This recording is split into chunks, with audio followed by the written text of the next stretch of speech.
everyone, welcome to Magnitude. This is Moinak Dasgupta and today we are going to talk about the semiconductors. The semiconductors are one of the most important topic for the science domain students and especially for the students of class 12 because they have a dedicated chapter of semiconductors in their academics. The semiconductor is also included in joint entrance examination for mains as well as in advance.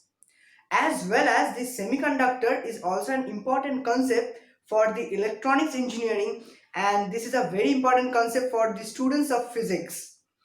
Today we are going to discuss about this semiconductor and mainly the introduction, application and the basic difference between the conductors, semiconductors and insulators. The rest of the parts of this semiconductor will be discussed in the upcoming consecutive series of this video. So before we start, if you are new to our channel, then please subscribe to our channel and hit the bell icon to get the latest updates of our channel. So let's begin.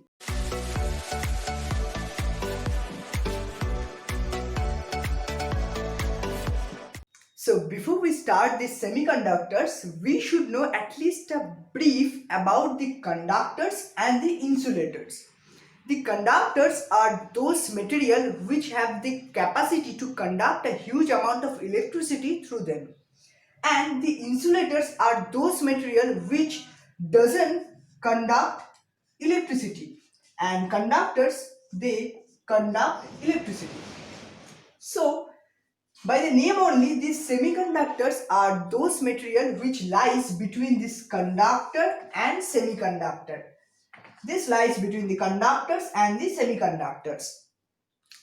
Nearly in 1920s or in 1930s, the invention of the semiconductors is done. So after that, the huge revolution in the technological field is done.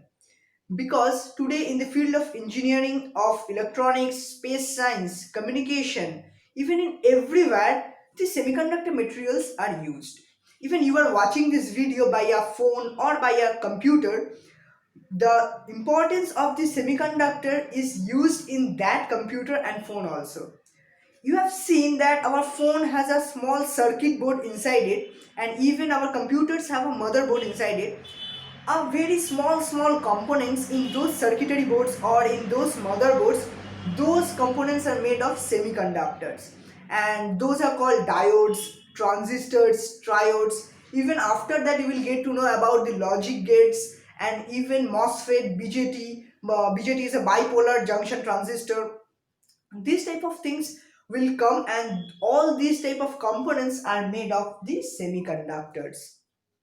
So it's a very important thing. We are talking today about Chandrayaan, we are talking about Mangalyaan, Chandrayaan 2 also. All those communication between the space and the land, those circuits, those complicated circuits are made with the help of these semiconductors. Even all the electronic gadgets you are using, TV, refrigerator, microwave, all these things are composed of millions of semiconductor devices. So I think you can get to know that how important the topic is.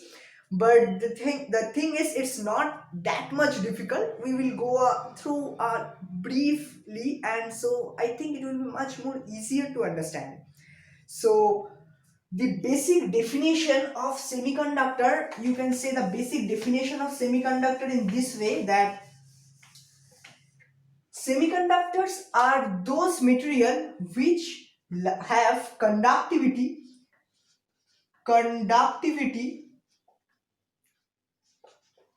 which have conductivity greater than greater than insulators and lesser than conductors. By name only we can say that semiconductors are those material which has a conductivity greater than insulators and lesser than conductors. Means this material can conduct electricity which is much greater than the insulators and much lesser than the conductors. So we will discuss about the values of this conductivity of this semiconductor, and also we will differentiate them with the insulators and the conductors also. But before that, you may ask me that why should we learn semiconductors? Means we can do conduction of electricity by conductors only, and if we not want to conduct electricity, then we will definitely use insulators. Then what is the use of these semiconductors? So I will give a quite important answer of this question, that why you will use semiconductors. So I will write that why semiconductors. We are having conductors, we are having insulators, then why semiconductors? Why semiconductors? The major question lies there. Why semiconductors? The thing is, these semiconductors have billions of properties which we are using nowadays. The major property is, one might be something like this, that it can control the flow of charge carriers. Semiconductors can control the flow of charge carriers. I hope you can see my writing. Please consider my bad handwriting. But the semiconductors are those which can control the flow of charge carrier. Many of you might give a question that what is charge carrier? We know that electricity is conducted with the help of electrons. Yes, I am agreeing with your point. But while you will know that semiconductors in semiconductors, electrons are not only thing which contribute in conducting electricity. Along with electrons, we have another new concept, that is holes. Both electrons and holes contribute for the formation of electricity in the semiconductors. You already know that in conductors we have only electrons, and these electrons help for the flow of electricity. But in semiconductors we have both electrons and holes. The concept of these holes and electrons will be discussed later. But in now coming to the main point, that why semiconductor can control the flow of the charge carriers. But the thing is, this what means conductors can also control it, but why semiconductors? The fact is, these semiconductors control the flow of charge carrier with a very less loss of energy, with a very less loss of energy. They can control the flow of charge carriers. I will give you an important example in this topic also. But another important property might be that semiconductors helps to flow unidirectional unidirectional current. Means, if we want to design a semiconductor material, and if we want to say that the current will flow from here and it will pass through here, so it will do like this. But if the current come from this side, it will not pass through this side. So this unidirectional thing is done in semiconductors. In the upcoming lectures, you will get to know that semiconductors help in biasing. Means we can bias the semiconductor in forward bias or in reverse bias. That we will discuss later. But this is important point, that the flow of unidirectional current. One important example of this thing is, I think you have seen that regulators of various fans. In older days, we have a big box regulator, and this regulator, in that regulator, we have huge amount of resistance. And when the fan moves in a high speed, it has a very low resistance, and when the fan runs in a low speed, it has a very high resistance. So in this thing, what happens? A huge amount of energy is wasted, because if you see that when the fan runs for more than 1 hour, the regulator becomes hot. Means the energy is wasted in heat energy. But nowadays we are using electronic regulators. In this electronic regulators, we are using semiconductor materials, where there is a minimum loss of this heat energy. So here is the important utility of the semiconductors, and that I have already mentioned, that control of flow of charge carriers in a very less loss of energy. Okay, another important example might be, you have seen electric bulbs. In previous days, we are using electric bulbs as a main source of light in our houses. But have you noticed one thing, that in electric bulbs, when you make the bulb on, then a huge amount of heat is also generated after a huge time when the bulb is on. Means if you make the electric bulb on and after 1 hour you come, and if you touch the electric bulb, you can see the bulb is already so much heated. That means not only the light energy is emitted from the bulb, a huge amount of heat energy is also emitted. That means a loss of energy. So by the use of semiconductors, means nowadays we are using LEDs, light emitting diodes. In this case, there is no loss of energy. Only the light energy is emitted and we are using those light energy. We are not wasting any energy in heat purpose. So these are one of the most important properties of semiconductor and the main reasons why we are using semiconductors. I have given various examples that in our daily life how we use it. Now I would like to give you few examples of these semiconductors. So before we start with the examples of semiconductors, I would like to explain the examples for conductors and insulators.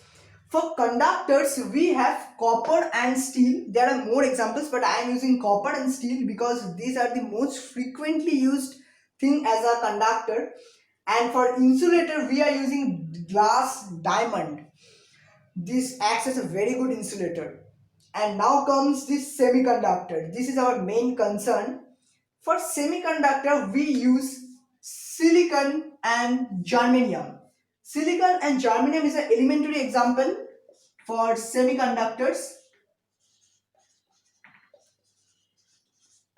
Elementary example of semiconductors. And in any book, wherever you will learn semiconductor, you will get to know about silicon and germanium because they are the most frequently used. Even the experiments are also done with silicon and germanium much more. After that, we have gallium arsenide and indium phosphate. These are compounded examples of semiconductor, and these two components are inorganic. These are inorganic components, and I will also give you the example of an organic component which is a semiconductor, and that is polyaniline. Polyaniline is an organic compound, and also an important example for semiconductors. So now we will discuss about the differences between conductors, semiconductors and insulators. So I would like to differentiate between the conductors, insulators and semiconductors on the basis of two things. One is resistivity,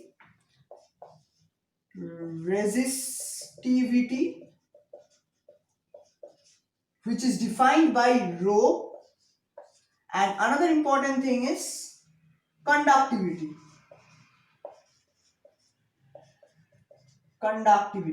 which is defined by sigma.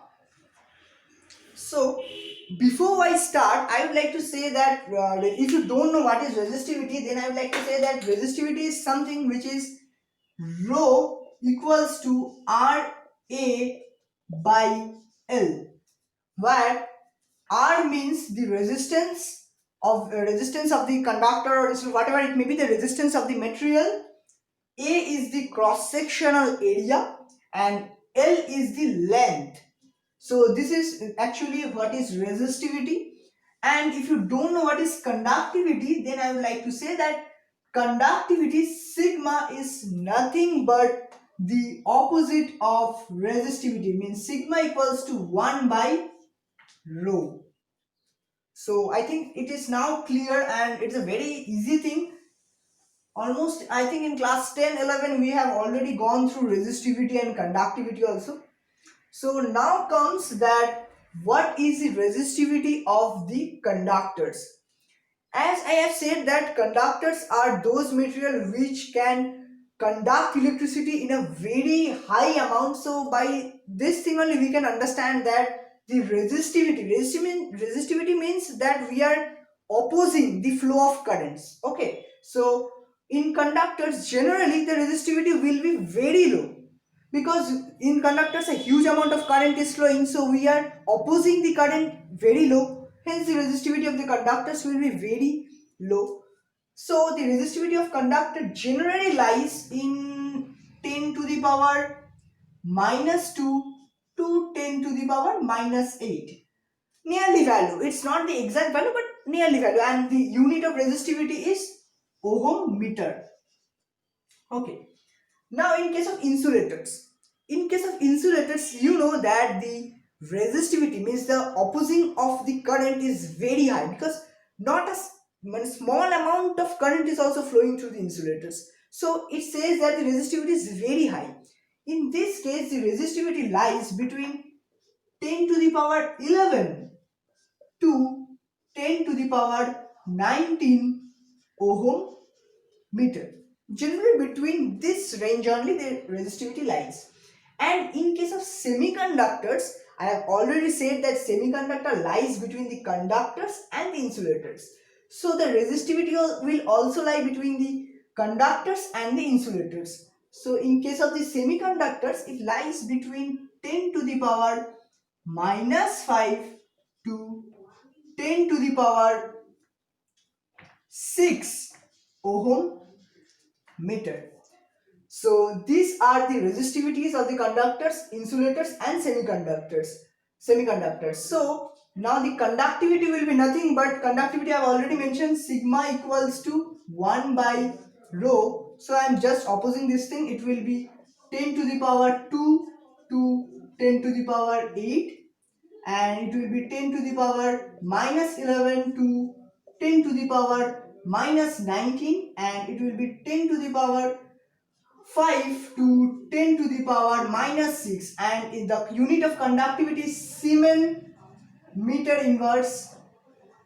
And it is very easy to understand that conductivity means how much amount of current is flowing through it. Similarly, it will be much higher in case of conductors because a huge amount of current is flowing through it. In insulators, it will be very low, as it is given 10 to the power minus 11 to 10 to the power minus 19. It is very low. And in semiconductors, it is between conductors and insulators.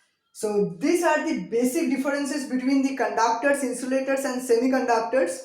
I will also differentiate these things with the help of band diagram in my upcoming videos, because before explaining that thing I would like to explain the forbidden band gaps and the energy band diagram. So after doing that in my successive videos I will explain these things, and in my upcoming videos I think we will also move forward to the different types of semiconductors such as p-type, n-type, eccentric, eccentric and much more things. We will also join them forming p-n junction and many more. If you find this video interesting, then don't forget to share the video with others. Thank you.